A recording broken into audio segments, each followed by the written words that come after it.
Bonjour tout le monde, j'espère que vous allez bien. Eh mais attends, mais c'est une intro de youtubeur ça. Oh, mais c'est super contagieux. Bon, quitte à y aller, autant le faire à fond. C'est hyper sympa ça.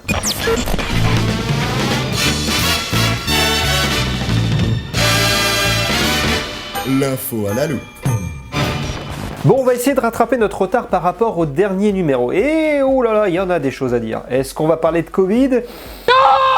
Non, on va directement aller chez nous, plus exactement à Disneyland Paris, qui vient de fêter son 29e anniversaire. Et oui, 29 ans que ce parc nous fait rêver, 29 ans d'une aventure parfois controversée, mais toujours dans un unique but, faire rêver les visiteurs, et ce malgré ces longues années, car comme l'a dit un certain Walt Disney, Disneyland ne sera jamais achevé tant qu'il restera dans ce monde une parcelle d'imagination. Alors justement, qu'est-ce que l'avenir nous réserve ? Eh bien, nous avons pu avoir un aperçu des travaux du Avengers Campus, le nouveau land Marvel du Walt Disney Studios qui aura entre autres une nouvelle attraction, une nouvelle expérience dans l'univers de Spider-Man. Bon, pour la faire simple, il y aura des écrans absolument partout. À côté de ça, on retrouvera une attraction sur Iron Man qui est en fait feu l'attraction Rock'n'Roller Coaster avec Aerosmith. Et enfin des restaurants, des boutiques, des points de rencontre avec des personnages, bref, du Disney.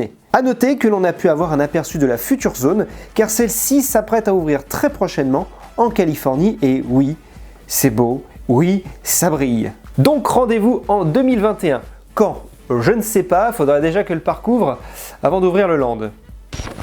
Bien, partons maintenant aux États-Unis et plus précisément à Orlando, à Universal Studios Florida et non, je vous vois venir, je ne vais pas parler de Velocicoaster.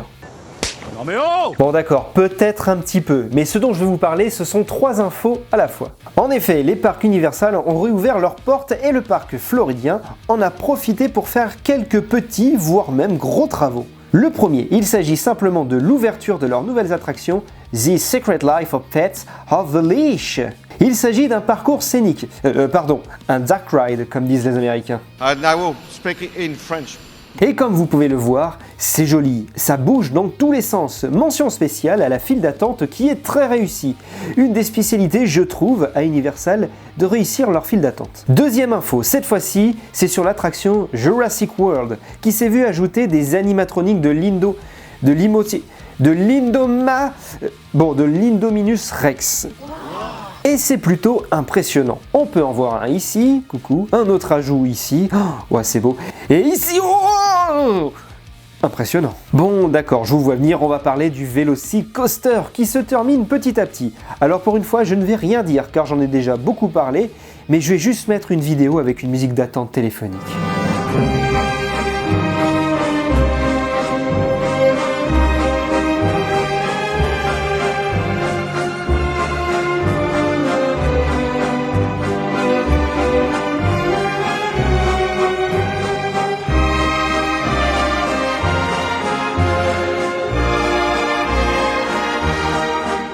Oh, regardez comme c'est beau. Félicitations Universal, vous avez bien su profiter de votre fermeture pour réhabiliter certaines attractions. Ah, si seulement certains parcs pouvaient en prendre de la graine. Allez, on enchaîne. On part désormais dans un pays que j'affectionne tout particulièrement, la Suède. Et non, on n'y va pas pour Ikea, mais on va plutôt partir dans le parc d'attractions Gröna Lund. En effet, cette année ouvrira The Monster. Il s'agit d'un grand 8 de type Inverted Coaster, où vous avez donc les pieds dans le vide, du célèbre constructeur suisse Bollinger et Mabillard. Une attraction avec de belles proportions. Notez bien, une vitesse de 90 km/h, un parcours de 700 mètres, agrémenté de 3 inversions pour une durée d'un peu moins de 2 minutes. Le point culminant de cette attraction se situera à 34 mètres. Pour la petite histoire, il s'agit d'un des 2 coasters de chez B&M à avoir le plus petit nombre d'inversions, à savoir 3. Mais est-ce cela qui en fera un bon ou un mauvais coaster ? Eh bien l'avenir nous le dira, en tout cas, rendez-vous en avril 2021.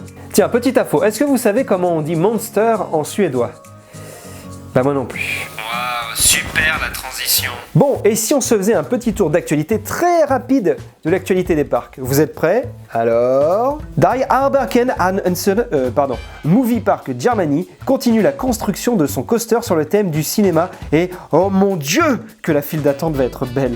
Alton Tower en Angleterre nous dévoile des images de leur nouvelle attraction Gangsta Granny The Ride qui ouvrira en mai prochain et s'inspire d'un des romans pour enfants de David Williams. Un nouveau coaster pour Disney Hong Kong qui sera sur le thème de la Reine des Neiges et qui se dévoile petit à petit et répondra au doux nom de Wandering Hawkins Sliding Slide.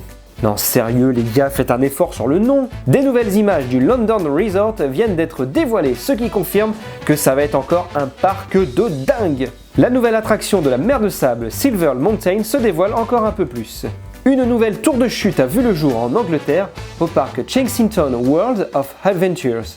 Et enfin, on a pu découvrir la nouvelle enseigne de l'attraction Cars Road Trip à Walt Disney Studios. Kevin, une réaction ? Bon, en tout cas, amis loopers, merci de nous avoir suivis. On va essayer d'être un peu plus régulier dans nos vidéos. En tout cas, n'hésitez pas à vous suivre sur notre chaîne YouTube si c'est pas déjà fait, à nous suivre sur tous les réseaux sociaux imaginables. Non, peut-être pas, mais en tout cas, suivez-nous. Et quant à nous, on se dit à très bientôt pour de nouvelles aventures sur Loop. À bientôt.